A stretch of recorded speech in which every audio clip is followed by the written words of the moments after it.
Hello, I'm Austin Heyman. Welcome to Seniors Today, a monthly program produced by the Commission on Aging and devoted entirely to issues and interests of Montgomery County seniors. This month we explore national efforts to draw attention to the importance of exercise and fitness activities for those of us over the age of 55. And we tackle the pesky question of how to stop receiving all that unwanted junk mail that fills our mailboxes. But first, since 2001, the Conflict Resolution Center of Montgomery County has offered conflict resolution and prevention services throughout the county. Recently, they initiated a new service and brochure specifically for seniors called Senior Mediation, helping seniors and their families find their voices. And here to tell us more about their work is Carolyn Stillwell, Executive Director of the Conflict Resolution Center of Montgomery County, and Joanne Harrison, a volunteer mediator. Well, welcome to Seniors Today. Thank you. So tell us a little bit about this conflict resolution. 10 years you've been here. Yes. What's the mission? Well, our mission is to promote and provide collaborative problem-solving processes throughout Montgomery County.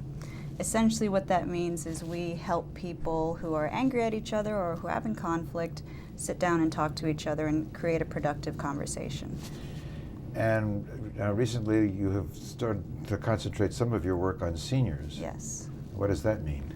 Well, we're trying to focus our services to people who may be having conflicts with landlords or tenants, or they're having conflicts with their guardianship or caregivers. A lot of times there's conflicts within the family around where someone is going to live or what healthcare is going to look like. And mediation is an opportunity for them to be able to sit down and talk about that and really respect where everyone is coming from. And Joanne, you are one of the mediators. Yes. And tell us, what kind of, what does this entail? How does this go? This, first of all, both parties, whoever they, or all parties, have to agree to mediation. It's voluntary. It's voluntary. We don't mediate unless all parties agree. Right. But that's a first step in Right. getting them to Right. agree. Then after that, they come to a neutral location. The Montgomery County Conflict Resolution Center is a neutral location. And you're located at the Bethesda Regional Service Center. Sure, right? sure. We're actually at the Bethesda Chevy Chase Regional Services Center, but we go out all over Montgomery County. Could meet anywhere. Yeah, Yes. we partner with churches and And community centers. they meet together Yeah. and they exchange points of view and perspectives on whatever issue is in conflict or dispute or disagreement. So give me a couple of examples of ones that you've worked on. I've worked on ones that deal with families that are making a decision as to where the elder person who is presently living at home should be or should not be at home. And the siblings may disagree about that. The one who has the elder person, whether it be mother or father, might want to keep them at home or might want to not keep them at home because of the expense and the time effort. And the other siblings may differ, and then we have to work out a resolution of this. And very often this means that either they decide on some system of daycare, of home care together, at least temporarily, see how that goes. And following it up, they might discuss later on in the development of, or the aging process, another mediation about where the person should go. Should he go to assisted living or nursing home?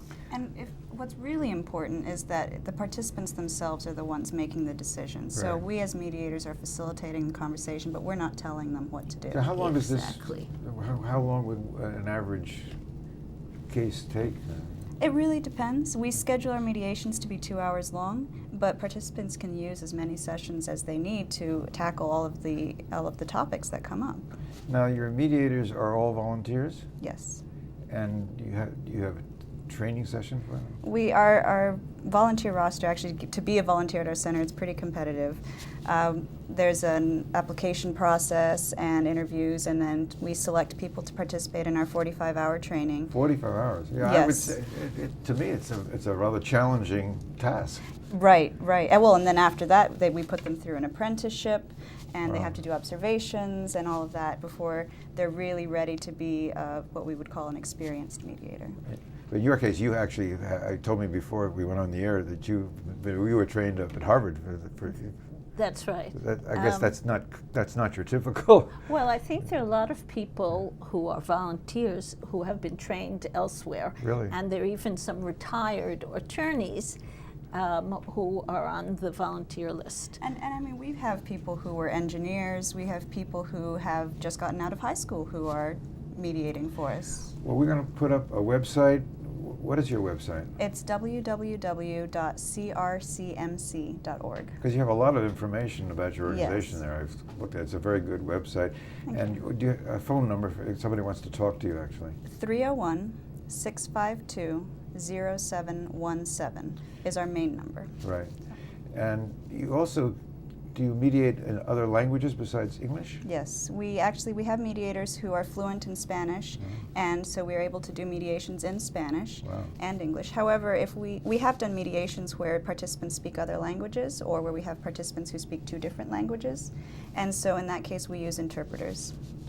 On the question of the volunteers, so you have a training session, so you do that about once a year?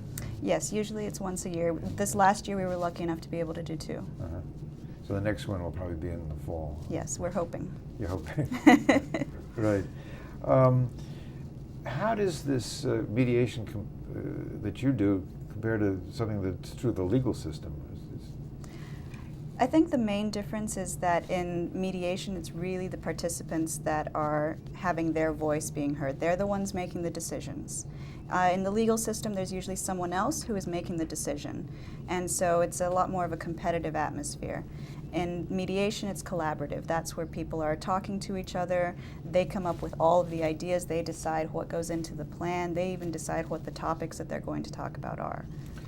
There's something called interest-based mediation, where we want both sides to talk about their interests and what their bottom lines are. And that helps them figure out a principled resolution. Well, you have this wonderful new development helping seniors, but actually you help the entire county, and, Yes. and it's a great resource for the county. I think so. Well, thank you for doing what you're doing. Thanks for coming in to Seniors Today. Thank you. When we come back, we'll take a look at the importance of physical activities and exercise for seniors and the benefits from these activities. So please stay with us. We'll be right back.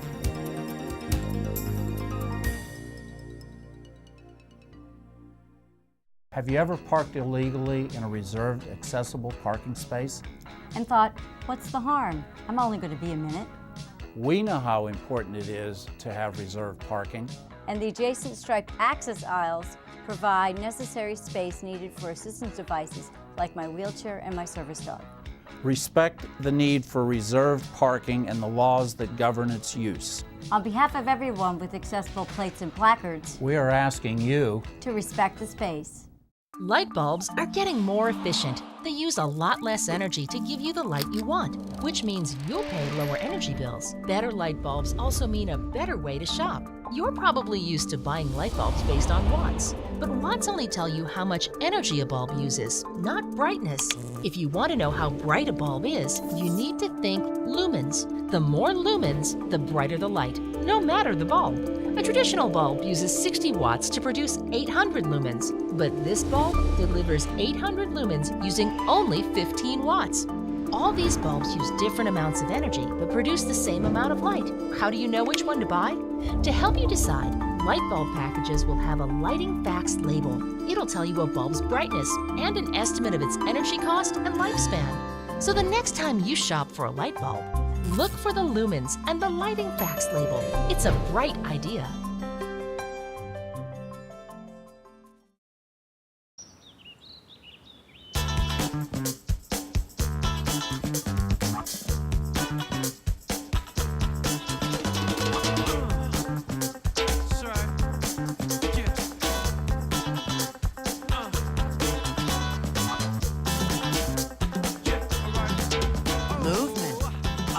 weight loss, it's one of the many ways to fight osteoarthritis pain.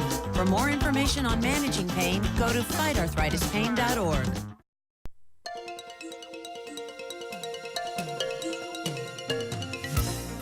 Welcome back to Seniors Today. Staying healthy means staying active both mentally and physically. And for seniors, this is particularly important. Luckily, for Montgomery County seniors, we have incredible programs and national research specialists right here in our own backyard. I'm very pleased to welcome Dr. Chanda Dutta, Chief of the Clinical Gerontology Branch with the National Institute on Aging, part of the National Institutes of Health. Well, welcome back, Chanda. Thank you for having me. The Go for Life campaign, what is that all about? Well, the Go for Life campaign is a campaign that we launched, the National Institute on Aging launched in October of last year. And in my previous appearance on your show, we talked about the NIA exercise guide. It's a great book that you still have that? Yes, Yeah. we do. And you, in fact, asked me to make an appearance when we had updated that guide from the original version that came out in 1996. And that's the cornerstone of the Go for Life campaign. And what we're trying to do right now is, so we have all the materials. The NIA has developed a wealth of exercise resources for older adults. And we're using the book as a cornerstone of the Go for Life campaign to really increase our outreach, both at the national level, at the community level, to healthcare providers, so that we can get older people to actually become physically active instead of reading about it or just hearing about it. So this is obviously, I mean, the NIA is doing this, there must be a compelling reason. This is based on some research. Right. So I joined the National Institute on Aging back in 1993, and at that time we were getting a lot of phone calls from the general public asking us, how can older adults exercise? Can they exercise? Because there is a general stereotype that aging, that one becomes frail and decrepit. And you stay in your chair. Exactly. And most people say, okay, you're in your 60s or 70s. Don't bother exercising because you're probably going to harm yourself. Right. And we were feeling very frustrated because the research we've supported shows the exact opposite, that people are much happier, they're functionally better off, they lead independent lives. The more active they are, the healthier they are, the more they can pursue their own dreams. So when we got these calls, there was just no way I could possibly answer every single phone call we received. And there was also a huge gap in the community in terms of having exercise materials directed at older adults that was scientifically based. And in scientific lingo, we call that evidence-based. So there's some things you can do, and there's some things you can't do or shouldn't do. I guess there's a level. I think you can do everything, Really? But it's just a matter of doing it safely. So how do you know what's safe and what's not? Great question. So in the Go for Life campaign and in the guide, we have the advice divided into 3 sections. One is get ready, get set, and then go. And at each one of those stages, we provide information that will help somebody gauge their starting point, what they want to accomplish, and we also give them a wide variety of choices, because we realize that telling somebody to, let's say, go exercise in the gym if it's not their cup of tea, they're unlikely to A, not do it, or B, quit right after a day or two, even if that. So we give practical advice. You see a lot of publications coming out from the federal government telling you should try to accumulate 150 minutes of physical activity a week. Well, great. How do you actually achieve those goals? So that's where the Go for Life campaign comes in. We give you practical advice. Where can you find personal trainers that have specialized in working with older adults who may have arthritis, who may have special needs, who are recovering from a stroke, these kinds of things. So how do we get this information? Is this a brochure for starters? The Go for Life has its own website. Everything and all of the resources produced by the National Institute on Aging are up on the website. So it's what is the website? It's www.nia.nih.gov NIH.gov/Go4Life. And if that's too much to remember, just go to the NIH website, which is www.nih.gov. You put in NIA on the keyword box, and then it'll take you to our website, and there's a huge tab at the top of our website that says Go4Life. So you're located right here in Montgomery County. Are there activities or programs in the county that are translating what you do? Well, I certainly watch your show, and I watch all the other shows that are on this channel, and I see that Montgomery County offers a wide variety of exercise resources for older adults. And I feel as though, since we are in the neighborhood, NIH is located in Bethesda, that Go4Life, we're actually looking for partners. We have 28 partners now, that there should be opportunities to actually work with the various organizations in Montgomery County to address special needs of older adults who live here. And in fact, we've worked with, for example, the Holiday Park Senior Center to develop some of the materials, and they themselves have partnered with us for the Go4Life campaign. So they actually have a range of activities which fit into that. I mean, absolutely. I mean, anything like the Bone Builders program that they have, or the Zumba program that they have, which we've talked about on the show over the time, fits right into what you're talking about. Right, and it gets back to the point that I made earlier, that the more likely people choose activities that they enjoy, that they want to do, the more likely they're going to stick to their exercise routine. So we absolutely encourage people to make use of the Go4Life campaign and other things, and basically develop their own routine so they can become more physically active. So you personally got involved in this just by being at NIA. I did. Which is, as you said, 1993. You've been there quite a while. Yes, I have. And this program has grown while you're... Yes, it has. It has grown. It has taken, you know, it's, as I said, it's exercise. The exercise recommendations are evidence-based. So it's actually research that either the National Institute on Aging or NIH has supported. And throughout all of our materials, we emphasize safety and fun. Safety and fun. Now, yes. That sounds like, in a nutshell. I mean, because everybody can do this. Even I've seen people in wheelchairs that can do exercise, and that's you probably have guidelines on that. Yes, I mean, we have exercise materials that are geared towards people who have special health needs, but part of the Go4Life campaign is also to increase our outreach to work with specific organizations that may have more expertise than us in, for example, working with older adults who are wheelchair bound. So if there are partners out there, you're looking for partners. Absolutely. Great. Well, thanks for coming back to talk with us. It's a great program. Thank you.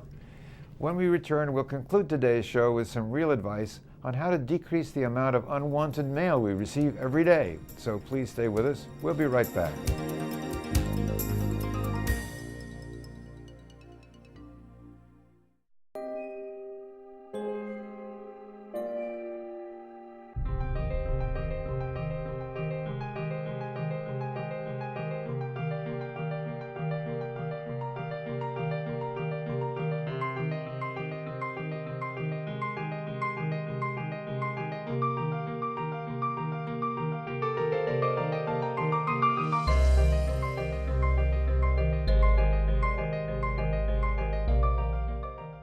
Did you know there are more than 10,000 county government phone numbers? Now there is only one number you need to remember for non-emergency calls: 311. MC311 is Montgomery County government's new online and telephone information system. Need information? Have a problem or complaint? Trying to locate a county government facility? Call 311. The call center is open Monday through Friday, 7 a.m. to 5 p.m. The website is available 24 hours a day, 7 days a week. Remember, call 311 to get it done.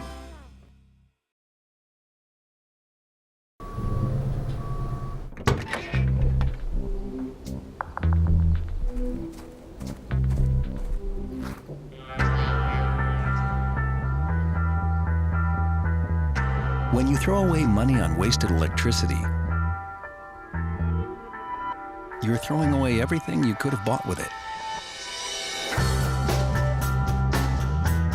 saving energy saves you money. Learn more at EnergySavers.gov. Have a kit so you're ready for any emergency. Develop a plan for what you and your family will do before disaster strikes.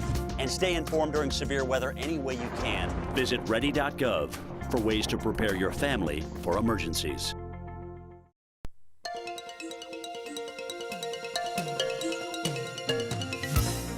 Welcome back to Seniors Today.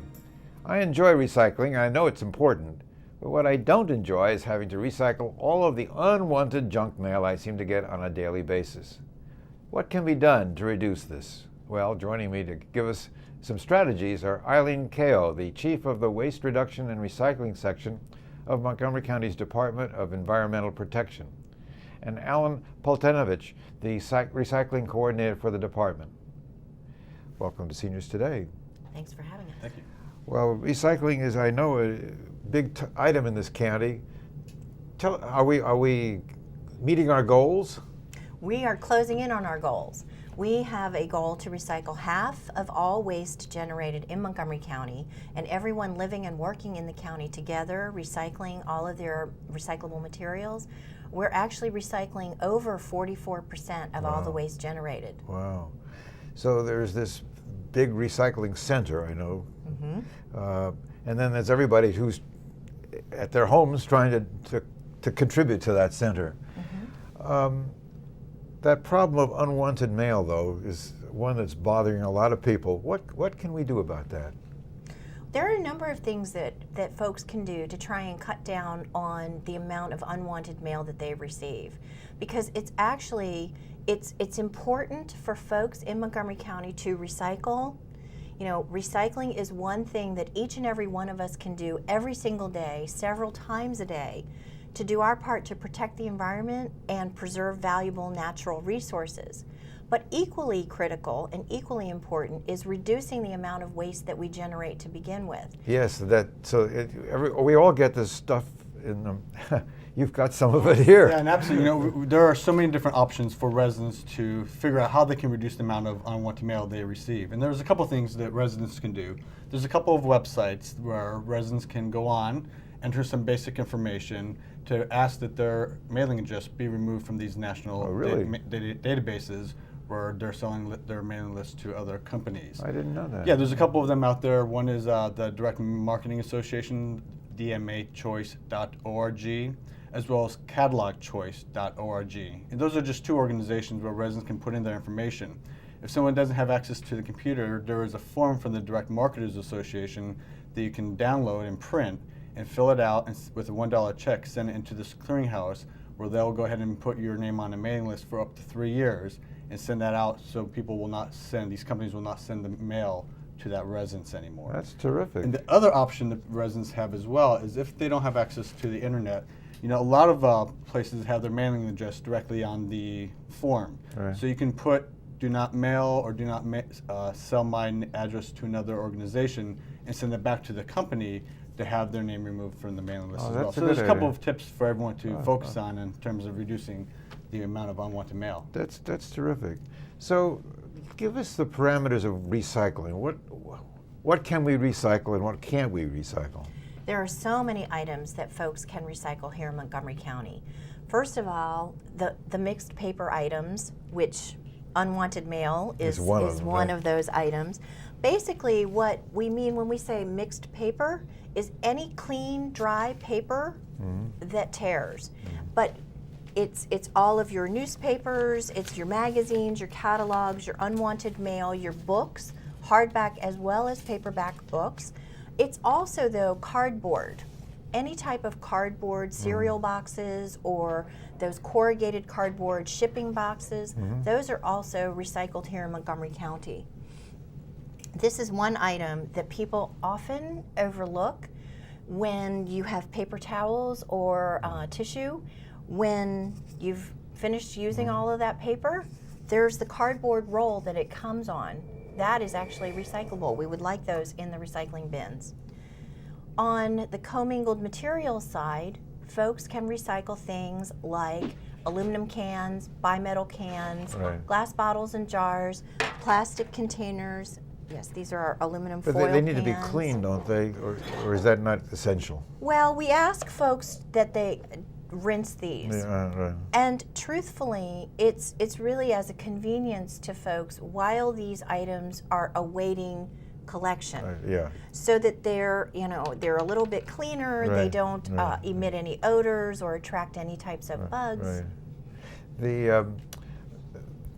What about large items like electronic equipment or something like that? Can you recycle that? Oh, absolutely. You can, your electronics, all of your TVs, your computers, your cell phones, all of the electronics can be recycled in Montgomery County. And those have to be taken to the center. Correct. Those are a drop-off item at this point. Where is the recycling center located? Our recycling center is located with our transfer station. They're co-located, and it's right south of the intersection of Route 355, Frederick Road, and Shady Grove Road. And we also have special collection events where residents can bring their computers, electronics, televisions to us if they're not able to get to the transfer station complex. And we have events throughout the year at various locations all across the county. We have all those events posted on our website at www.montgomerycountymd.gov/recycling. Great. So what happens to the materials after they get up there? What do you do with them? Well, our recycling center is really an amazing place. It's a phenomenal facility where all the materials are collected at the curbside and from some commercial multifamily accounts comes to the facility. And at the facility, we separate out the various commodities. The paper is actually already separated out and goes up to office paper systems at the airpark, where they sort the paper by the various grades, bale up the paper, and then send it out for recycling. Back at the recycling center, we're sorting through the various types of commingled materials that Andy mentioned earlier, the different types of plastic, glass, metal containers. And through a mix of mechanical and manual processes, we're sorting out those various materials and then selling them to manufacturers. They'll make them into new products. So we'll separate out the plastic containers, the aluminum cans, aluminum foil products, the metal and steel cans, as well as the glass bottles and jars by the various colors. And those materials get sold and be turned into new products like carpeting, T-shirts. So it's actually reused. It is absolutely reused, and it's renewed and brought back to life. Well, that center sounds like an interesting place. I understand you have tours of it. We do have tours. It's an amazing place. I would encourage everyone to come out and take a tour. And it might be a good thing for grandchildren to see. Absolutely. Everyone can really benefit by coming to and taking a look at what happens to their recyclables. And you also have an active volunteer program. What are the volunteers doing? Our volunteers are wonderful. We have 1.5 million folks in Montgomery County living and working here that we need to reach out and talk to and educate about recycling. And we could never do it without the support and help of our volunteers. So we are always looking for more folks that are passionate about recycling, that would like to help join us and talk to their friends and their neighbors and peers about the importance of recycling. What a great program you guys have. And I guess we're one of the leaders in the country. We are absolutely. We're known to be progressive, and we are out in front and center and leaders in not just this region, but also nationally. We also have international groups that come through and ask for tours of our recycling center. Well, keep up the great work. Thanks for coming in to share it with us. Thank you. Thank you. Don't forget that you can access a great deal of information about county services for seniors by going to the Montgomery County Senior website at www.montgomerycountymd.gov/seniors, or call the Senior Resource Line at 240-777-3000. And as always, thank you for watching Seniors Today.